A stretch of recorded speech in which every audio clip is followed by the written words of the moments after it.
Chase Race 5 takes us to Thornton, Illinois for the running of the Prestone 5. 5 laps here at the longest road course in our town, 3. No caution, so it's every man for himself. Stephen Polar III starts on the pole today. Here comes Jasmine Acosta battling for the first lead, and Polar gets loose. A couple drivers get loose as well, but again, no caution, so nothing will help them pick them back up again. There you see Nicholas Guerrero involved, Dion Scott involved, Connor Green's in it. Thankfully, no chaser was in that first set of spins on the very first turn of the race. Jasmine Acosta took the lead. Oh, Johnny Gardner, wow, nearly got right into Jasmine Acosta, had to back off a bit. Things were going to get really hasty between the two, so he needed to back off. Jackie Tang, moments later, would battle for second, the highest chaser in the field right now. And Jackie Tang trying to win to get in the next round. Oh, contact between those drivers. Pichu on the bottom just narrowly avoided it, but somehow Jasmine Acosta was able to keep the lead. And now Tang is falling back a bit. 3-wide battle between Austin LaPlante and Tristan Folks. Dillon Young on his behind right now as Pichu's up to second. Acosta trying to pull away. Another wreck happened moments later. Chris Washer spun with Leia Walker. Holds up P.J. Williams and Daniel Coffey. Again, no caution, so it's pretty much going to be a battle all out. And Dylan Thoreau just got loose on the tires and squeaked a bit. Saw some smoke there. He was able to keep it going. Here we go, battle right here. But Jackie Tang, gets contact with Dillon Young, and Tang goes for a spin down the straightaway, the long highway, and somehow does not collect any other cars in his view. So wow, how they were able to make it through, I have no clue. Ooh, 3-way battle. Pichu gets in the wall of Plant, and Brandon Nichols gonna battle for the lead. Pichu drops way back after hugging that wall. It looks like it's gonna go 3 wide. A lot of room, all the room in the world. In fact, it's like going. This is a lot of cars, like an entire field could fit in just one side-by-side action. Eric Powers in the wall of Plant. Ooh, Plant with contact. Here comes Brandon Nichols on the high side. Nichols trying to take the lead on the first of 5 laps. 5 grueling and long laps. And you're going to see a lot of them today. Acosta zooms by though, gets a great run on the high side and retakes the lead as she comes down to the final corner, down the turn of death. A big drop, and a couple drivers in fact just fell on the turn of death, which is like 100 feet or so, a long drop. As you see Johnny Gardner, Kate Culp, and Dylan Thoreau, all 3 of them fell on the turn of death. Let's get an onboard look of each and one of those victims.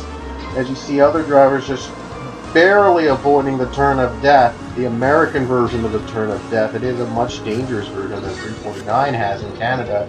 And here's an onboard camera of Johnny Gardner, his long fall from the position, and he goes for a couple barrel rolls. Not even the camera could catch up to his rolls. And here's Kate Culp's onboard look. Here's her onboard look. A chaser involved in here, and a tough fall from 37 as you see Dylan Thoreau just, landing upside down. He somehow is going to, all 3 of them are all right though, as you see Thoreau's onboard camera falling from the turn of death. And the camera goes off on the right of the sheet. He's alright. But there was a 4th victim moments later. Leia Walker would fall on the turn of death. Oh, a hard hit. She landed on the front, and she goes for a lot of barrel rolls down the hole. Not sure what that hole is for, by the way, for Thornton. I guess it's supposed to be a waterfall or something. I'm not sure why they have that big of a hole, and if drivers fall, it's going to be a long fall, and wow, it's sure death, but these cars are protected from it, and they're alright. All 4 of them would walk out safely, they would walk out on their own, and they'd be alright to race in the next one for lap. A side-by-side battle, lap 2, Eric Powers takes the lead from Jasmine Acosta, 21/22, as Acosta still trying to hang on. A lot of room at this track for passes, a lot of speed can be done at road courses. This is a very long road course, so a lot of opportunities to make passes for the lead and for some exciting and long marathon racing. But no cautions, because the caution laps would have taken way too long and would have taken too much time. So that's why we don't have cautions here at Thornton. We have 5 caution-free laps. Oh boy, a big wreck behind the leaders. Let's look at that again. I think Nick Alten was involved, and it was Nick Alten. A hard hit by Tristan Folks. Also, Mitchell Riggs and James Shelley in it as well. As you can see, a very hard hit on Nick Alten's side. He'd be alright though, but boy, that was a scary hit for one of our chasers still alive in the championship. It's not going to help him at all. Well, hopefully he doesn't take a tumble down to the bottom 4, because the next one's going to be an elimination race. The bottom 4 eliminated from championship contention. It'll be down to just 8 drivers competing for the championship. Sean Harple took the lead in the middle of the incident, and Costa lost a lot of momentum because of that. She was behind Nick Alten when Alten wrecked out. I apologize for looking at the movement there. But anyway, Brandon Nichols still trying to get the lead. Eric Powers, Austin LaPlante is only down to 4 drivers competing for the win in just the second lap. But you never know, those 2 in the back, Pete Chu in the 99 and 22 Jasmine Acosta, could make a late charge late in this race. Harple hits the wall, and LaPlante is off. LaPlante takes advantage of Sean Harple's little mistake, and he takes the lead, retakes the lead in the McDonald's 94 machine. Harple now in second. Harple was a winner from Thornton Chatham last night. He won the Chatham race last race, and here's lap 3 right now. PJ Williams, a little bit of trouble, gets high up, but Jordan Davis and Joshua Balkin getting caught up in their own mess, as you see. Well, they would barely get their cars going again. Cheers Jordan Davis says he got right into Alex Hawkins, and then Joshua Balkin just spun the 30 out moments later. So those 2 drivers are gonna have a long road down pit road. But anyway, here comes Sean Harple trying to retake the lead from Eric Powers. Brandon Nichols, LaPlante dropped off a bit after leading for a brief bit. Powers took the lead somehow. I wasn't able to get the footage of that, but Powers did take the lead. Here we go down the long straightaway. A lot of speed can be gained at this straightaway. A lot of times, plenty of time to get this speed. And I'm sorry for the camera angles. Camera angles are a bit awkward, but that's how the track is, and camera angles are not always the best. I know, I'll try to make the best of it. Oh no, LaPlante just spun out. Brandon Nichols in it too. Oh my goodness, they were in the top 5 and they get caught up in the spin. Oh, LaPlante barely does not touch anybody else. Yikes, that is a tough break for them. That's going to leave the duel to just 2 drivers, Sean Harple and Eric Powers, battling it out for the win maybe. Here comes Powers. He's looking to make a hard charge down the bottom, side by side. Battle for the lead down the corner, down that turn. Powers still trying to get a win like his son Mason did. His son Mason actually got a win earlier than him, and Eric is supposed to be Mason's father. And now his father's still trying to show he has some blood in them his rookie season. By the way, it's the Powers' rookie seasons, hopefully for many seasons to come. But here comes Eric. Eric Powers gets the lead away from Sean Harple down the second straightaway, the second long straightaway. A lot of pavement changes here. Let's see if anyone else falls on the turn of death. As you see, top 10 were able to survive. A couple more drivers survive through the turn of death. Oh no! Chris Washer falls down to the turn of death. Takes a hard 100-foot fall to the turn of death. The number 4, Chris Washer. A hard fall, was battling with Daniel Coffey. Then fell down in the turn of death. A long fall for the number 4 machine. And we lost his camera because he landed upside down at the end.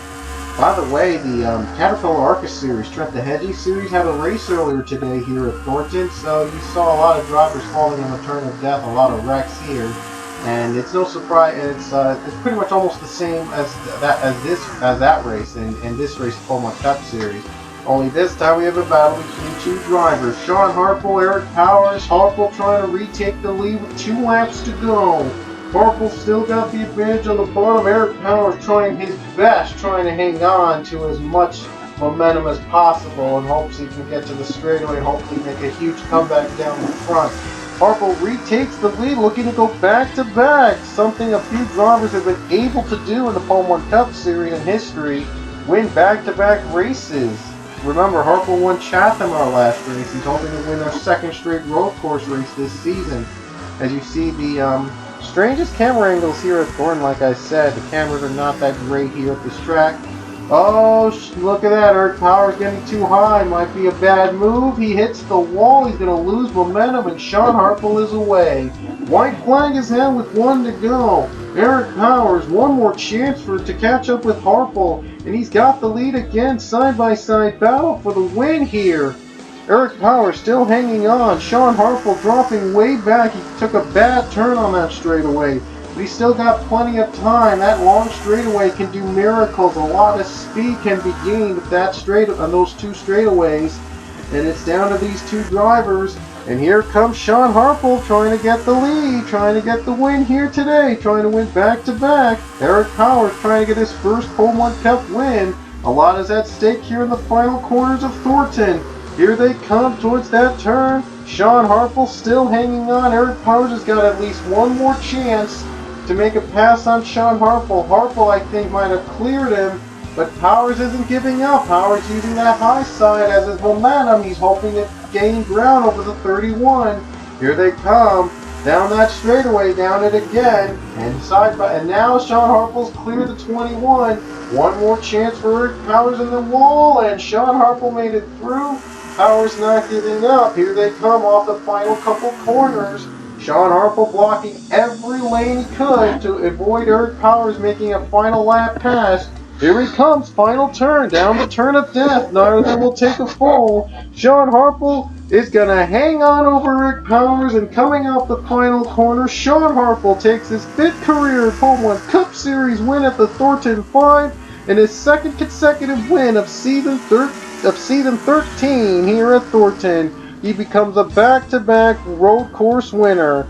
He won at Chatham, and now he takes home Thornton. Back-to-back wins for him. We had one more spin on the final lap. He and Dutta spun out on that corner, the same final corner they had. And here are your results. Sean Harple, the winner. Eric Powers gave it a great effort, but unfortunately was just not enough to catch up to the 31 in time. Nathan Hudson was the highest finishing chaser in 6th, and the lowest was Culp running 40th. Next race, we head to Watkins Glen. Our last race of the round. 4 drivers will be going home from championship contention after the Glen. We'll see you in New York.